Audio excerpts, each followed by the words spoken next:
All right, do you think you could, on this short one here, could you land it on the green and make it get close to the hole?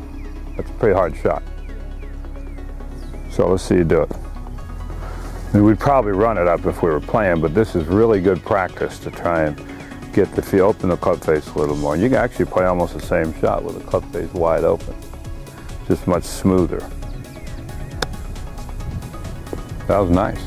That's the one on 17, if you noticed yesterday, where Steve hit that little low runner where he had it almost here and then just hit the one that just goes like that and hit it and just basically. So open that club a little more. Weight still forward. That last swing was too long. Good. Attaboy. See the spin on that? Yeah. See, Mickelson plays this shot different than anybody I've ever seen. Phil, that's what Phil tries to do. He takes his 64 and opens it up, plays it up in the stance, and he tries to hit right here. He has a feeling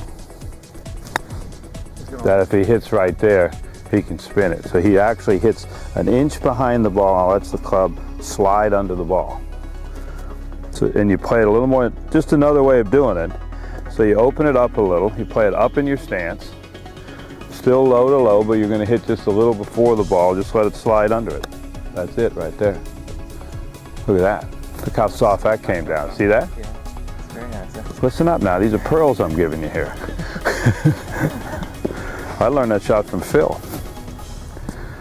I would have never played it that way. And of course his 64 has no bounce, so he can just slide it right underneath it. Yeah. But it's a cool little way to play these short ones if you got a decent lie.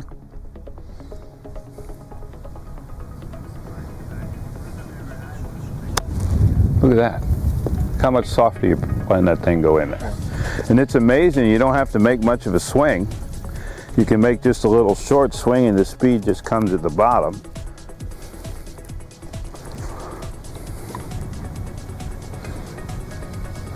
Perfect. Look at that. Look at the stop on that. That's one you haven't had. No. That was nice. That clean contact, right? That consistent result time after time. Absolutely.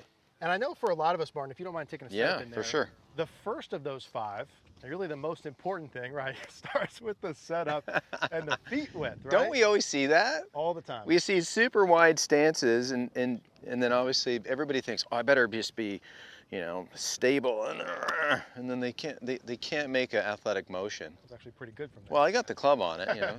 Played hockey all my life, right? Hand-eye coordination. But no, I think number one, how about just stance width?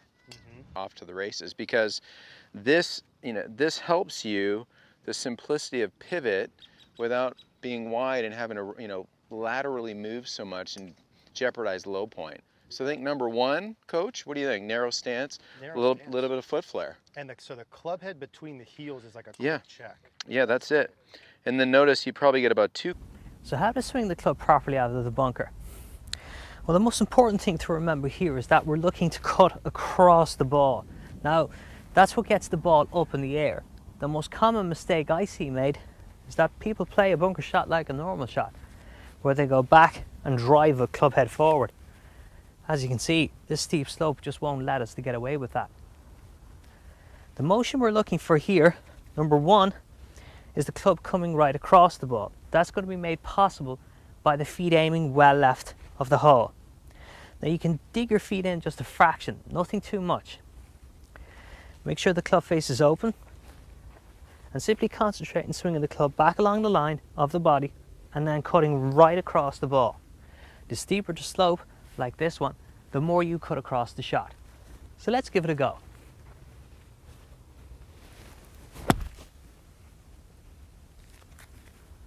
That should be edge of the green. The ball is well dug down here. So let's take a look at the lie.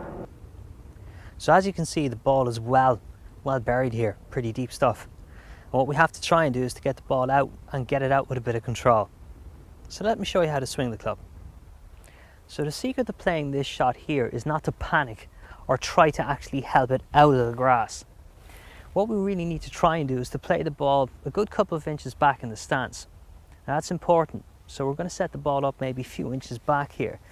Now you can take your putting grip for this type of shot and swing the club roughly back towards your hip level, we'll say.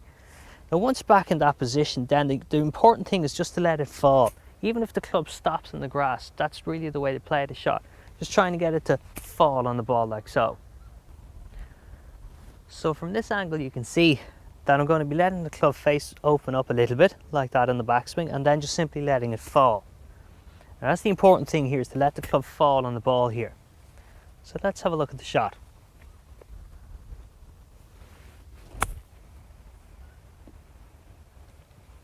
You can see the ball just rolling and taking the fall to the hole. I call it the mid-lob shot because the ball doesn't get quite up as high as you would if you were cutting right across your shot to create a real high lob shot.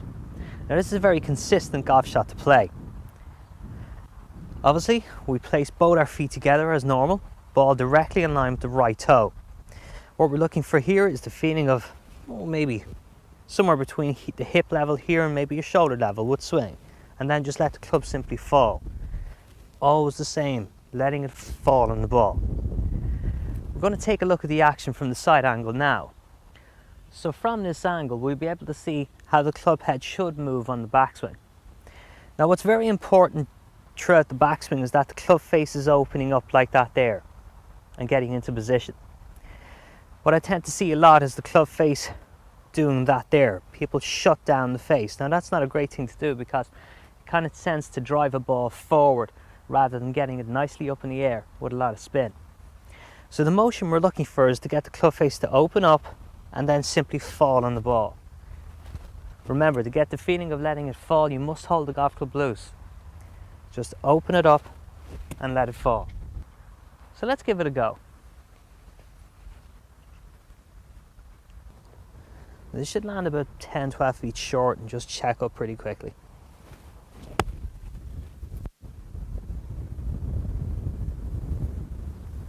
Really. And that is because they should really entail the exact same length of swing. Now let me show you what I mean by that. A sand wedge by right, if swung properly, will go about 50 yards with the feet together. So therefore, if you use a pitching wedge, it should go 70 yards. A lob wedge, it should go 30 yards. And that's how you should really approach this. From a length point of view in your golf swing, you want the club to go no higher than probably anywhere between your hip and your shoulder level, kind of halfway in between those 2 points.